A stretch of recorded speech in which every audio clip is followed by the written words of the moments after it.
আজকে আমরা স্থানাঙ্ক জ্যামিতির দ্বিতীয় পার্টটা পড়ব, অর্থাৎ কোষে দেখি 20, যেখানে আমাকে কি বলেছে ত্রিভুজ এবং চতুর্ভুজের ক্ষেত্রফল নিয়ে আলোচনা করতে হবে।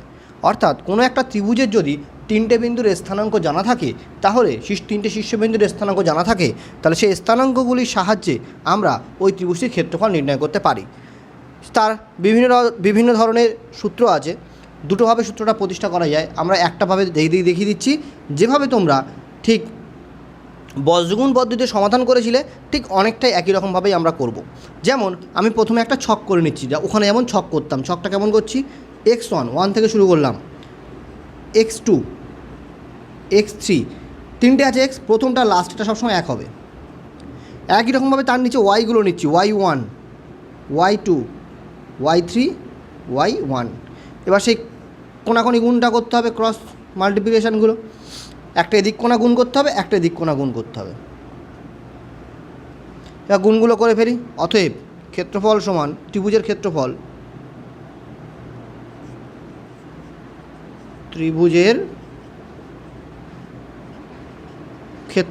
ইকুয়াল টু, প্রথমে একটা হাফ বসবে, half into mod of, mod ব্যাপারটা কি পরে বলছি, হাফ ইন্টু মড অফ, গুণটা কী হবে, প্রথমটা তাহলে কী হবে x1 x1 y2, প্রথমে এই ক্রসগুলো গুণ করছি, প্লাস সবগুলো প্লাস হবে মাঝখানে।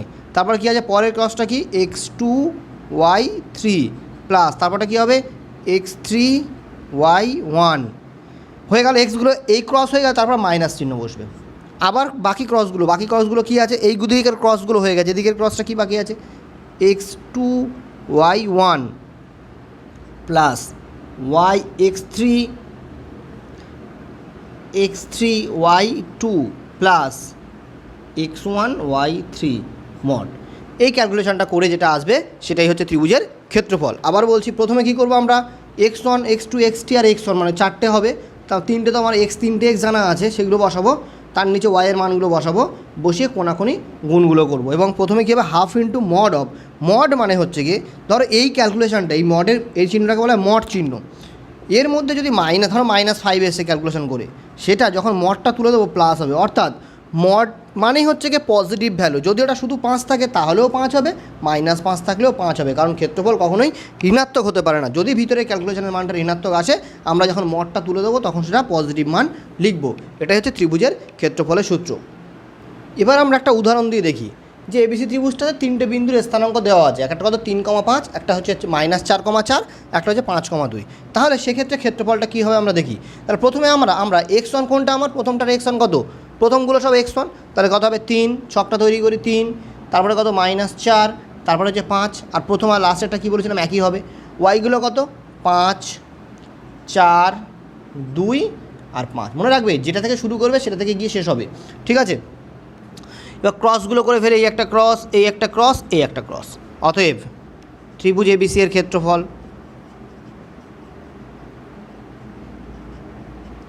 হাফ ইন্টু মড অফ, গুণগুলো করে এলি, প্রথম করো 3 4 12 মাইনাস 3 4 2 8 প্লাস 5 5 25 মাইনাস সূত্রের জন্য। তারপরে ক্রস ছাড়াগুলো গুণ করো, -20, তারপরে +20, তারপরে কত +6, মড শেষ হয়ে গেল, সমান হাফ ইন্টু মড শুরু, যোগ বিয়োগটা করে ফেলি। তাহলে বিয়োগ করলে কত হচ্ছে, এখান দিয়ে 4, 25 আর 4 29, মাইনাস এটা করলে 20 কেটে গেলে 6, সমান কত হলো হাফ ইন্টু মড অফ 23। যদি 20 যেটা মাইনাস আসতো, তাহলে এবার লিখব কি হাফ ইন্টু 23 সমান 23/2 বর্গ একক।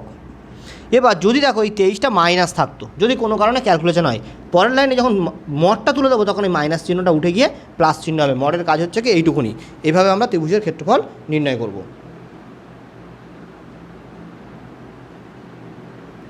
এবার যদি আমাকে চতুর্ভুজের ক্ষেত্রফল নির্ণয় করতে দেয়, যেখানে চতুর্ভুজের 4টে শীর্ষবিন্দু বলে দেওয়া আছে, যেমন ABCD চতুর্ভুজের 4টে শীর্ষবিন্দু, তার মান বলে দেওয়া থাকলে ওখানেও ছক করব। তাহলে প্রথমটা কি একই রকমভাবে x1 x2 x3 x4 আবার x1, অর্থাৎ প্রথম আর সবসময় রিপিট করবে, কারণ 4টে বিন্দু আছে বলে 4টে x এখানে। আর তারপরে কী হবে y1 y2 y3 y4 y1, ঠিক আগের মতোই সূত্রটা। তাহলে ক্ষেত্রফল কী হবে equal to half into mod of, কোনগুলো করে ফেলে এটার সঙ্গে এটার গুণ হবে, এটার সঙ্গে এটা, এটার সঙ্গে এটা, এটার সঙ্গে এটা,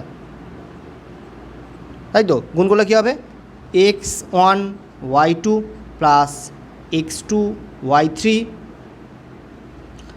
plus x3 y4 plus x4 y1 x4 y1, তারপরে মাইনাস বসবে, মাইনাস বসে বাকিগুলো হবে এবারে ক্রস ছাড়া যেগুলো আছে, তাহলে প্রথম ক্রস ছাড়া কোনটা এটা, তাহলে কত হবে x2 y1, তারপরে কোনটা এটা, তারপর কী হবে plus x3 y2 plus x4 y3 plus x1 y4।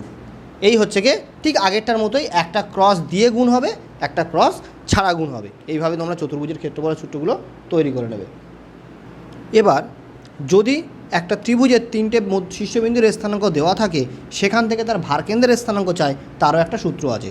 ভারকেন্দ্র মানে কোনটা, ত্রিভুজের যে তিনটে মধ্যমা আছে, এই যে তিনটে মধ্যমা যে বিন্দুতে ছেদ করে, মনে করছে এটা জি বিন্দু, ঠিক আছে, জি বিন্দুরা কী হলো তাহলে এবিসি ত্রিভুজের ভারকেন্দ্র। তাহলে ভারকেন্দ্রের স্থানাঙ্কের সূত্র হচ্ছে, মানে এই জি বিন্দুর স্থানাঙ্কের সূত্র হচ্ছে কি এক্সগুলো সব যোগ করো, x1 plus x2 plus x3, কটা এক্স যোগ করলে 3/3 কমা y1 plus y2 plus y3/3, এটা হচ্ছে কি জি বিন্দুর স্থানাঙ্ক বা ভারকেন্দ্রের স্থানাঙ্ক। এবার আমরা দেখব তিনটে বিন্দু সমরেখ সেটা কিভাবে প্রমাণ করব।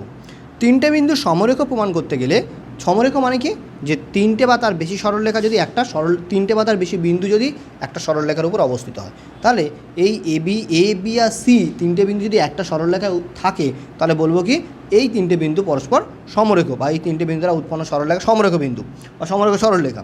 এখন এটা প্রমাণ করতে গেলে কী করতে হবে, এই তিনটে বিন্দু দ্বারা যে ত্রিভুজটা উৎপন্ন হবে তার ক্ষেত্রফল আমাকে 0 দেখাতে হবে। অতএব এ বি সি ত্রিভুজ এবিসি এর ক্ষেত্রফল ইকুয়াল টু 0। যদি এবিসি ত্রিভুজের ক্ষেত্রফলটা বা এই যে তিনটে বিন্দু দ্বারা সমরেখ সরলরেখাটা তৈরি হবে তাদের ক্ষেত্রফলটা যদি 0 আসে, তাহলে তুমি বলতে পারো কি বিন্দু তিনটি সমরেখ। তাহলে তোমাকে তিনটে বিন্দু যদি বলে প্রমাণ করে এটা সমরেখ, তুমি কী করবে, ওই তিনটে বিন্দু দ্বারা উৎপন্ন ত্রিভুজের ক্ষেত্রফল বার করবে। সেটা সূত্র তোমরা পেয়ে গেছো, ত্রিভুজের ক্ষেত্রফল কী করে বার করো। সেই ক্ষেত্রফলটা যদি 0 আসে, তাহলে বলবে কি বিন্দু তিনটি সমরেখ। অনেক সময় বলবে একই সরলরেখার উপর অবস্থিত, একই কথা, একই সরলরেখার উপর অবস্থিত হওয়া সমরেখ সরলরেখা কিন্তু একই কথা। এবার বলছে যে প্রমাণ করো যে 1,2 এবং -2, -4 বিন্দু দ্বারা সংযোগ সরলরেখাটা মূল বিন্দুগামী। মানে কি একটা লেখচিত্র ছিল, তার এখানে একটা বিন্দু আছে, এখানে একটা বিন্দু আছে, এদের সংযোগ সরলরেখাটা কি মূল বিন্দুগামী। এই বিন্দুর স্থানাঙ্ক বলেছে 1,2, এই বিন্দুর স্থানাঙ্ক বলেছে -2, -4। তাহলে এরা যে মূল বিন্দুগামী সেটা তোমাকে প্রমাণ করতে বলেছে। মানে কি, যদি এটা এ বিন্দু বলি, এটা ও বিন্দু বলি, এটা বি বিন্দু বলি, তাহলে মূল বিন্দুগামী হতে গেলে মূল বিন্দু এ বিন্দু এবং বি বিন্দুটাকে একই সরলরেখার উপর অবস্থিত হবে, মানে এবি সরলরেখার উপর অবস্থিত হবে। অর্থাৎ এই এ বিন্দুটা আর মূল বিন্দুর স্থানাঙ্ক আমরা কত জানি, 0,0, অর্থাৎ 1,2, 0,0 এবং -2, -4 এই বিন্দু তিনটি দ্বারা উৎপন্ন ত্রিভুজের ক্ষেত্রফল যদি 0 হয়, তবেই আমি বলতে পারবো কি না এই যে দুটো বিন্দু মূল বিন্দুগামী। অতএব প্রথমে কী লিখব, অতএব মূল বিন্দুর স্থানাঙ্ক, মূল বিন্দুর স্থানাঙ্ক 0,0। অতএব 1,2 0,0, 0,0 মাঝখানে কেন নিলাম, কারণ মাঝখানে 0,0 উপর দিয়ে যেতে হবে, 0,0 আর -2, -4 বিন্দু তিনটি দ্বারা উৎপন্ন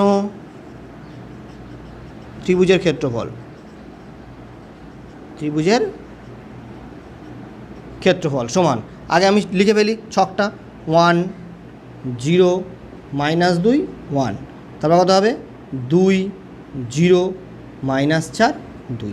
এবার ক্ষেত্রফলটা বার করে ফেলি, ক্ষেত্রফল সমান হাফ ইন্টু মড অফ, প্রথম গুণটা এটার সঙ্গে এটা হবে, এটার সঙ্গে এটা হবে, এটার সঙ্গে এটা হবে, একের সঙ্গে 0 গুণ করলে 0, প্লাস 0-র সঙ্গে -4 গুণ করলে 0, -2 দুগুণে 4 মাইনাস, তারপর কী আছে এদিকের গুণগুলো করলে কত হবে, 0-র সঙ্গে 2 গুণ করলে 0, প্লাস -2-এর সঙ্গে 0 গুণ করলে 0, -4 হলো। এবার করে ফেলি ক্যালকুলেশনটা, তাহলে হাফ ইন্টু মড অফ -4 মাইনাসে +4, তাহলে কত হয়ে গেল হাফ ইন্টু 0 = 0, অর্থাৎ ত্রিভুজের দ্বারা উৎপন্ন ক্ষেত্রফলটা কত হলো 0।